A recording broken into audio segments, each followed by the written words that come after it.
आजकल के ज़माने में व्यक्ति के पास पैसे ना हो तो कोई महत्व नहीं देता, ना तो अपने ना पराए।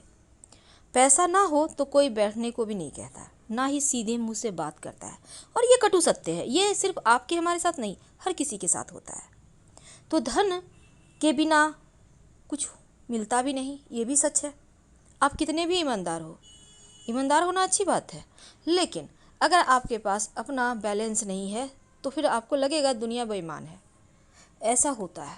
तो आज हम आपके साथ छोटे छोटे प्रयोग बताएंगे जो आपके धन की मुश्किलों को दूर करेगा, धन की बरकत कराएगा, जीवन में खुशियों को लाएगा। बहुत सिंपल तरीके से हम बताएंगे छोटे छोटे प्रयोग, और इन करीब 9-10 प्रयोग हैं। कोई भी एक कर लीजिए, आप चाहें तो 2-4 भी कर सकते हैं। और ये प्रयोग पूरी तरह से ज्योतिष पर आधारित है। तो चलिए जानते हैं। देखिए, पूजा में जब आपने देखा होगा, आपके पूजा घर में गणेश जी के पास सुपारी होता है और ये पूर्णतया अखंडित होता है। कटा हुआ सुपारी नहीं लेना, साबुत लेना है। गौरी गणेश का रूप मानकर जब हम भगवान को अर्पित करते हैं ना, तो पूजा के बाद उस सुपारी को अपनी तिजोरी में रख लें। अगर अभी तक आपने नहीं रखा है तो किसी भी गुरुवार के दिन रख सकते हैं, या फिर गुरु पुष्य नक्षत्र के दिन भी रख सकते हैं। ऐसा कहा जाता है, जहाँ गणेश जी यानी बुद्धि के स्वामी होंगे वहाँ माँ लक्ष्मी आ ही जाती हैं। अब देखिए, दूसरा प्रयोग ये है कि कई बार आपके वो बरकत नहीं होती, तब धन की देवी माँ लक्ष्मी जो है ना, उनको कौड़ियाँ बहुत पसंद है।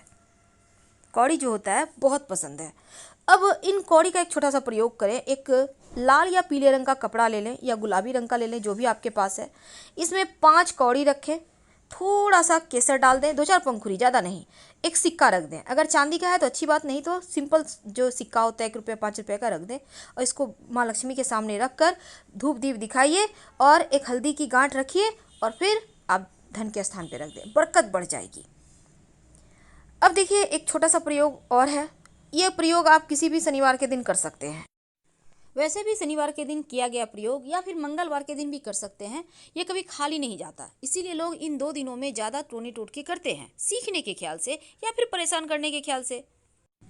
सिर्फ एक पीपल का पत्ता, अब उसको अच्छे से धो लें। पीपल का पत्ता तोड़िएगा मत, जो नीचे में गिरा हुआ है उसी को ले आइए धोकर, और इसमें आप सिंदूर में थोड़ा सा घी मिक्स करके इसी सिंदूर से ओम लिखिए पीपल के पत्ते पर। धन के स्थान पर रख दें, आप व्यापार स्थान पर भी रख सकते हैं। 5 शनिवार कीजिए। हर शनिवार को करने के बाद ये पत्ता फेंकना नहीं है। जब 5 पत्ते हो जाए तो फिर आप इसको देखिएगा, 5 शनिवार होते होते धन की परेशानी दूर हो जाएगी। अब एक छोटा सा प्रयोग, भोजपत्र आपने नाम सुना होगा, आपको मिल जाएगा मार्केट में। तो आपको एक छोटा सा प्रयोग कीजिएगा। लाल चंदन पाउडर भी आता है और घिसकर भी आप इसका तैयार कर सकते हैं। अब लाल चंदन को आप घिस लें, या अगर पाउडर है तो उसको घोलकर पानी में गाढ़ा सा पेस्ट बना लें, और मोर पंख के सहारे, मोर पंख को पेन की तरह इस्तेमाल करना है। इस भोजपत्र पर मोर पंख से श्रृंग लिखिए, और फिर इस भोजपत्र पर धूप दीप दिखाकर माँ लक्ष्मी के चरणों में रखकर आप अपने धन के स्थान पर रख दें। आप देखिएगा बरकत बढ़ जाती है, धन आने लगता है। और इसको मोड़ना नहीं है, ऐसे ही सीधा रख दीजिएगा। अब एक छोटा सा प्रयोग देखिए, आपने बहुत बार सुना होगा नोटों की गड्डी।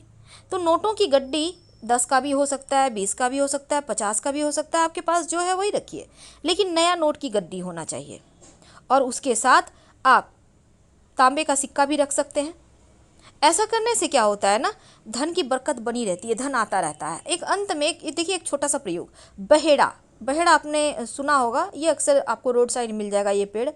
अब इसका पेड़ बहुत ही बड़ा महुआ के जैसा होता है। इसका पेड़ का जड़ थोड़ा सा कोड़कर और एक पत्ता तोड़कर ले आए, घर में धूप धूप दिखाकर धन के स्थान में तिजोरी में रख दें। आप देखिएगा धन बढ़ता चला जाएगा, कभी भी धन की कमी नहीं होगी। बहेड़ा का जड़ अति दुर्लभ होता है, जब भी कहीं भी आपको मिल जाए छोड़िएगा मत। जीवन में भला धन किसे नहीं चाहिए। अब धन की देवी माँ लक्ष्मी को मनाना भी बहुत सरल है, बस छोटे छोटे प्रयोग हैं। आप कोई भी प्रयोग अपने मन्नत के अनुसार या फिर अपनी सुविधा के अनुसार कर सकते हैं, और ये प्रयोग किसी भी दिन करें तो भी आपको उतने ही फल मिलेंगे। तो चलिए शुरुआत करते हैं। अब धन की देवी माँ लक्ष्मी को मनाना है तो एक प्रयोग आप नियमित रूप से कीजिए। जब आप स्नान वगैरह करते हैं, आपके घर में यह प्रयोग कोई भी कर सकता है, लेकिन जो सबसे कमाने वाले व्यक्ति हैं या तो वो करें या फिर उनके जीवन संगिनी करें। क्या करेंगे? देखिए, आपको बहुत ही सिंपल सा काम करना है। आप अपने घर में एक छोटी सी गुलाब की इत्र की शीशी मंगा कर रख लीजिए। याद रखिए, गुलाब की इत्र। और अपने पूजा घर में रखें। जब स्नान करके आप आते हैं, भगवान को प्रणाम तो करते होंगे ना, तब गुलाब की इत्र जो है अपनी उंगली पर, यानी अनामिका उंगली जिसको रिंग फिंगर कहते हैं, थोड़ा सा लगा ले। बोतल में सामने में मुंह पर एक मोती रहता है, मोती घूमता है, हल्का सा उंगली से ऐसे ऐसे कीजिएगा, आ जाएगा। अब माँ लक्ष्मी के चरणों में लगाइए और अपनी नाभि में लगा लें। बस इतना ही करना है। फिर देखिएगा कैसे धीरे धीरे जीवन में धन आने लगता है। आपका शुक्र मजबूत हो जाएगा, सुख वैभव बढ़ेगा।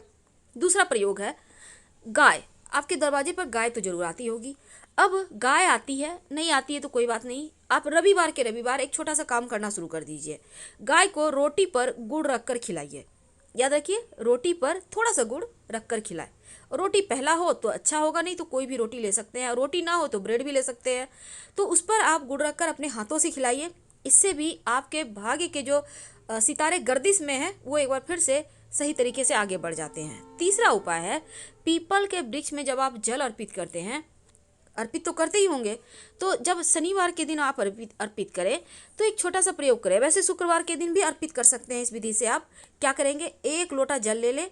जल में एक चुटकी मिश्री, एक चुटकी काला तिल, एक चुटकी चावल, और उसमें अगर सफ़ेद पुष्प हो तो अच्छी बात, लेकर आप पीपल के वृक्ष के नीचे जाइए और प्रेम से पीपल के पेड़ के जड़ में अर्पित कर दें। अब माँ लक्ष्मी से बोलिए कि माँ लक्ष्मी, आप हमारे साथ हमारे घर चलिए। देखिएगा आपके साथ ही आ जाएगी माँ लक्ष्मी आपके घर, और धीरे धीरे बरकत होने लगेगी। तो ये प्रयोग बहुत सिंपल है, इसको कीजिए। धन की देवी लक्ष्मी बहुत जल्दी प्रसन्न होती हैं और जल्दी आपकी मन्नत भी पूरी हो जाती है। अब देखिए, माँ लक्ष्मी चूँकि चंचला भी होती हैं, तो इसलिए आपको घर में कोई भी ऐसा काम नहीं करना चाहिए जिससे वो नाराज़ हो जाए, जैसे कि चिल्लाना, झगड़े की लड़ाई करना, हमेशा रोते रहना। ये सभी चीज़ें भाग्य को कमज़ोर करता है। तो मुस्कुराइए, चेहरे पर हंसी रखिए। जैसे भी स्थिति में है, जब आप प्रसन्न रहते हैं तो प्रसन्नता आपके पास आ ही जाती है। तो आप एक प्रयोग करना शुरू कर दें। आप ये प्रयोग कभी भी कर सकते हैं। वैसे सुबह में ही करें तो बढ़िया। जब आप स्नान वगैरह करके रेडी होते हैं, या मान लेते हैं आपने नहीं नहाया, आप ऐसे ही रेडी हो गए हैं, एक पूजा के घर में, पूजा स्थान पर एक छोटी सी कटोरी में, कोई भी धातु का कटोरी ले लें, उसमें 2-4 धागे जो केसर होते हैं उसके डाल दें, उसमें पानी डाल दें 2-4 बूंद, और इसमें उंगली डुबा कर तिलक करें। जब वो सूख जाए तो उसमें फिर से थोड़ा पानी डाल दें। ये 15 दिन तक आराम से चलेगा। फिर खत्म हो जाए तो फिर से आप थोड़ा सा फ्रेश केसर डाल के, जल डाल के यूज कीजिएगा। अब देखिए एक और उपाय। कई बार क्या होता है, आपके जीवन की खुशियों को कोई नज़र लगा देता है, आपको समझ में नहीं आता आखिर क्या करें, कैसे बाहर निकलें। तो एक छोटा सा काम कीजिएगा। आपको चाहिए होगा एक लाल रंग का कपड़ा, रुमाल कितना बड़ा भी चलेगा, उससे छोटा भी चलेगा, नया पुराना मायने नहीं रखता। अब इस पर आप रख लें कम से कम 5 या 11 कौड़ी, थोड़ा सा गुलाब की पंखुड़ी, थोड़ा सा अक्षत। अक्षत नहीं भी रखें तो चलेगा। गुलाब की पंखुड़ी 2-4 डाल दीजिएगा। नहीं है गुलाब की पंखुड़ी तो सिर्फ कौड़ी रख लें लाल कपड़े पर। इसको बांध कर अपने घर के मुख्य दरवाजे पर बाहर की तरफ से बांध दें। किसी का नज़र दोष भी नहीं लगेगा, कोई आपके घर पर टोना टोटका नहीं कर पाएगा। अगर कौड़ी नहीं कर पाते हैं तो इसके जगह पे आप फिटकरी भी कर सकते हैं यूज, क्योंकि फिटकरी भी नज़र दोष से, बाधाओं से बचाती है। तो बहुत सिंपल प्रयोग है। हम आपसे विदा लेते हैं, फिर मिलेंगे, बहुत सारी बातें करेंगे। हर हर महादेव, धन्यवाद।